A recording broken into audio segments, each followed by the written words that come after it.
We're in the building with Miss Giesila McGuire, the owner and operator of Binyard Specialty Cleaning. Welcome to the NeuroBiz Academy show. How's your day? Thank you. It's going great. Excellent, excellent. Give the people the primary perspective associated with the work you're doing to manifest opportunities for entrepreneurs in our community. Okay, so there's the actual work I do, which is cleaning, and we've done a lot of cleaning for schools over the years. That's how the business started, was with the bond project. And at the time, Antonella Turnquist was overseeing the development of the work that was going on. So she did outreach into the community and invited people in the community they were doing work in to get on board and give us the opportunity to earn some of the income that was going to be made from these restoration jobs. So that's how I started. And one of the things when I started my cleaning business, it was a construction cleaning business, I knew that I didn't know much about it. And there was really nowhere to learn about the cleaning industry, the OSHA requirements, EPA, the proper way to use chemicals. There's a lot to it. And not finding anything in Omaha at the time, I got online and started looking, and I found this organization, which is ISSA, which owns the Cleaning Management Institute, and went to Atlanta and took this course there. So that's how I got started. So even though I was building a business, I also knew that there was a lack of opportunity for people to get educated in this field, and that was definitely a demand that was needed for small business owners like myself to be successful. We had to know what we were doing in the industry. So at that same time period, I started building and teaching the same information that I was taught in Atlanta. What's the most important skill an entrepreneur needs to develop in terms of the steps associated with being successful in that industry? Well, they have to know the work, and they have to know how to bid the work. That's the most difficult part when you're starting off, is how do you show value for the work that you're doing. In my case, it was cleaning up a construction site, whether it was Darren Construction or the final construction. You have blueprints that you're looking at, and you have to imagine the rest of it as far as how to price out. So that's very difficult for an entrepreneur to figure out. Why is it difficult for an entrepreneur to figure out the steps required to present their services to the community? Well, part of it, I think, is, for me, it was just a lack of experience. You know, I hadn't had the opportunity to figure out what was needed. And some of that was taught by Jacobs Academy, which is the public school that invited us to put bids in on some of the projects. They did provide some information with bidding, but still I think it's difficult if you just haven't done it. And like I said, when it comes to construction, you have to imagine, you have to measure the square footage and kind of imagine what the cleanup is going to look like, you know, how much dry clean or dust there's going to be, or if there's going to be debris that you have to pick up. You have to get that all worked out, and you're entering a contract, so you got to get it right, because no one's going to allow you to like change those terms and conditions and prices after the fact. So I really found like construction bidding to be the most difficult, but it can be difficult with any of the cleaning services that are offered. That's good. Great answer. You being a professional in your field, how do you align with the concept of being impeccable with your customer service skills in terms of how you present your business to other people in the community who need what you have to offer? So the 7th chapter of the book that I'm teaching the class is customer service. I also worked for the airline for 20 years.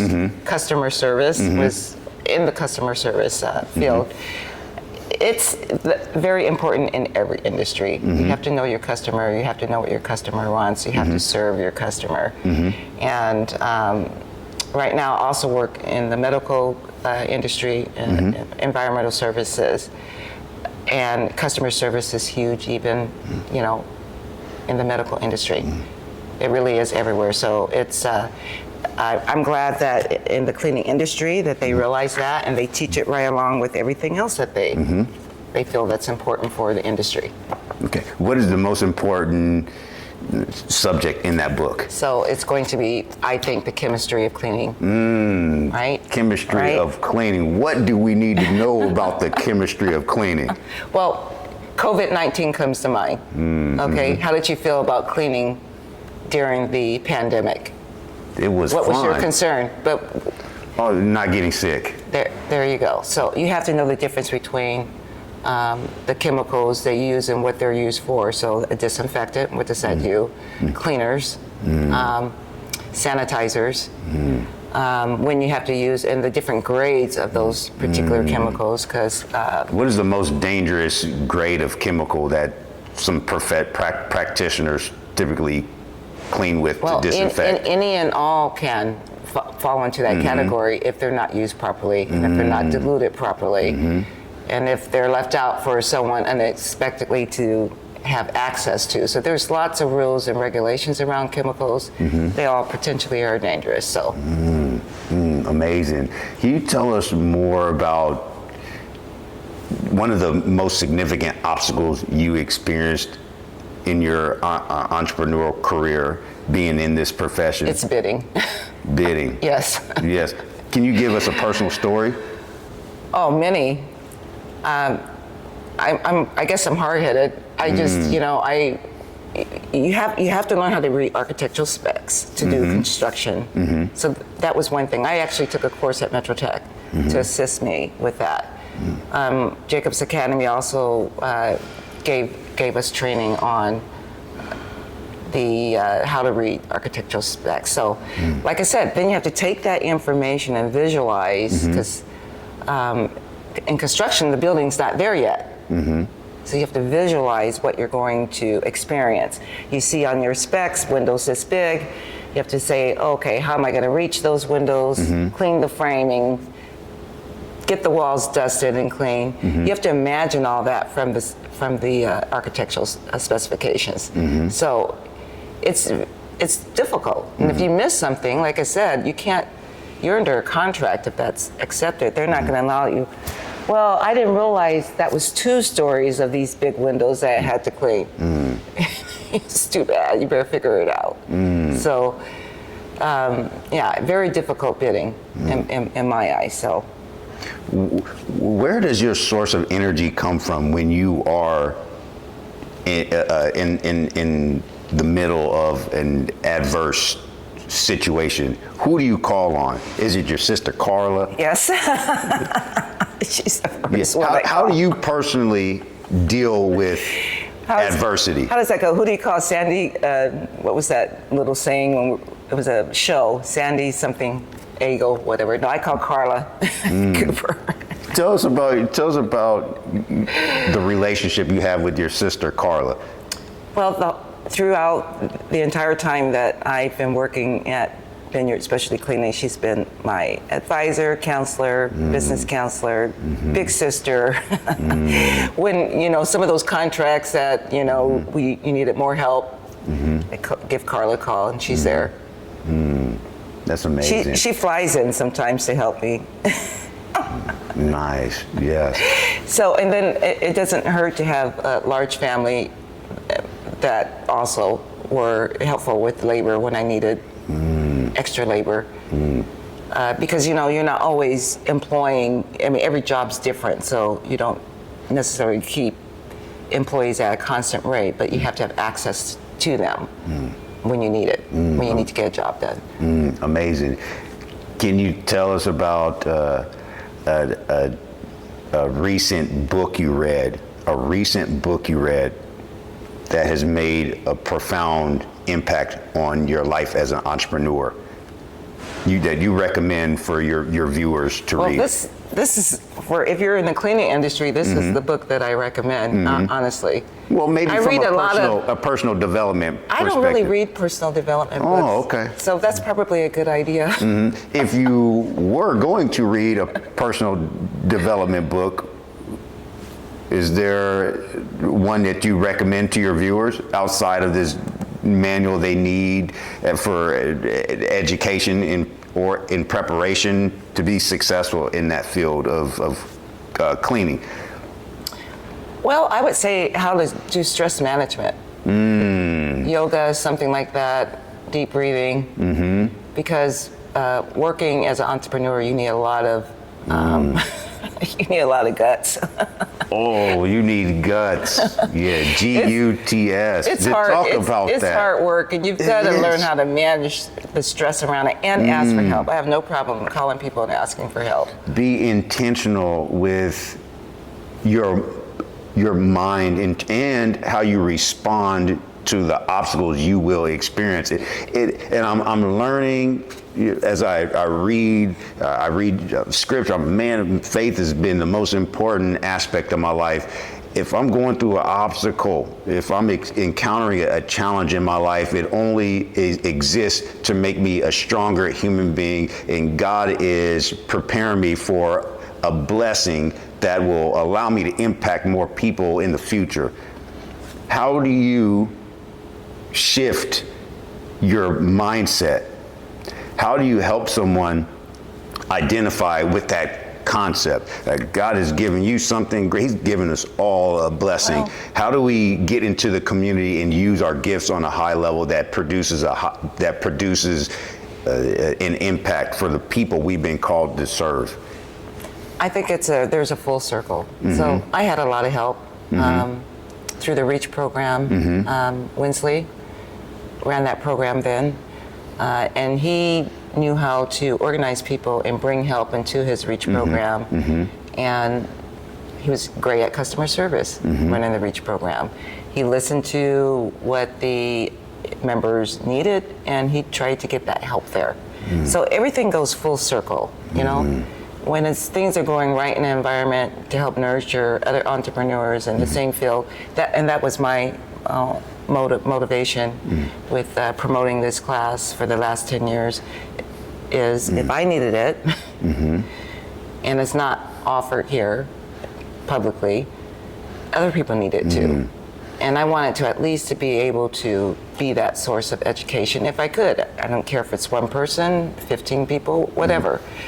And so I did immediately. I got my teaching certification through ISSA and start teaching people here and there. It wasn't like huge classes, but when people came across me and wanted to learn, I taught them. Can anyone be successful in this industry? Well, the industry is absolutely humongous, right? Because it covers how humongous we have is this industry? the medical industry, we have hospitality. You can specialize in specific commercial, areas. right? We have, commercial cleanup, the routine building cleanup, and look at all the buildings that are going up in Omaha. So there's definitely going to be a demand for more cleaning, and possibly more cleaning entrepreneurs. If you don't want to work for a big company, you can start your own. And the opportunities are there, but you need to know the right way to do the work and what the industry is doing and what new equipment there is and what chemicals have to be properly used. And there are new chemicals options coming out because of the green movement and the sustainability movement. There's all sorts of wonderful things going on in the cleaning industry.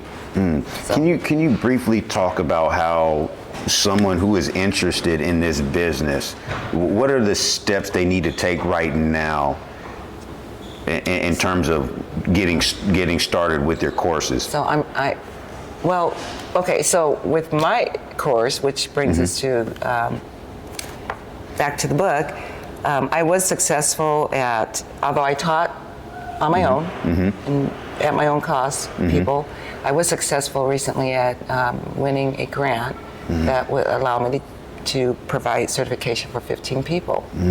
So I'm actively looking for 15 students who are interested in getting a certification. through ISSA, and it's 4 certifications. It's the basic, which is this one. It's the advanced, which is pretty much the same material, but goes into floor care more in detail. And then we have the global biorisk course, and that course has to do with COVID-19. It was developed for COVID-19, and it teaches people how to clean in an office environment when you have a pathogen to mitigate. So, and then the last one is just a very short class on sustainability and green cleaning, the movement that's going on in the industry, worldwide and nationally. So you get all 4. If a student wants to get involved, how do they connect with you? You have 15 slots available for students to participate in your program. How do they contact you? Actually, I have a flyer, which I don't have with me right now. She is the flyer. She is the flyer. And it has a QR code on it that you scan, and it takes you right to the registration. So I don't know if that's something that Maybe we'll post it to this video. Right. Is there a specific website or a link or social media handle they can connect with? It's Giesila McGuire at binyardgreenclean.com is my email address. So if they would like to email me, that would be great. Probably Awesome. the best. Last question for today. What is your message to the world? What do you have to say to your future students who are getting ready to make an impact in the industry of cleaning? Well, I've been a mentor and a mentee, and I think that's very important. I think people learn a lot from each other. And I'm just a real advocate for sharing that knowledge in the community to network. That's how you touch and impact other people and help spread the wealth, I guess, you know. Education, I'm a big advocate of education, whether it's formal or in a mentor setting. I love that. Giesila, who are the perfect candidates for your scholarship? Okay, so these courses are for the beginner, the novice, okay? If you want to get into the cleaning industry or be able to apply for cleaning jobs, it's going to be perfect for someone that's doesn't have a background in cleaning whatsoever. It's also very good for a seasoned professional in the field. This has all the information that supervisors and managers need to do their job functions. And so you can elevate your experience level to a supervisor or manager level with this information and these certifications. In addition, you know, if you've had an imperfect past and you want to get into the cleaning industry, once again, the certifications are known nationally. If you want to start your own business, this is a good way to get yourself trained and learn the best practices so that you can set up a successful cleaning business, whether it's in the construction field, which pays a lot more than just the regular routine office commercial cleaning. Maybe you want to specialize in that. You see all the building that's going on, and they see the opportunities are certainly there. So yeah, it's for the novice, the seasoned professional, and everybody in between. The novice, seasoned professional, and everyone in between. Thank you, Ms. Giesila. Wow, be the learning curve for your within your community. Be the learning curve for your community. Share as you grow. Oh, I love it. Grow as you go. Well, ladies and gentlemen, let's clap it up for Miss Giesila McGuire. And Carla. And Miss Carla. Yeah, she's not on the camera, but she's always there. She's here. She's here. Amazing human being. Well, thank you for tuning in, everyone. Please like this video, share this video, and subscribe to the NeuroBiz Academy podcast. If you are interested in becoming a professional in the cleaning business, she has tools and resources to help you succeed. And it's a $1,200 value of courses. So it's a $1,200 value of courses. Wow. Yeah. Expand your mind. Let's get to the next level together. Thank you. All right. We'll see you Thanks soon. for having me. All right.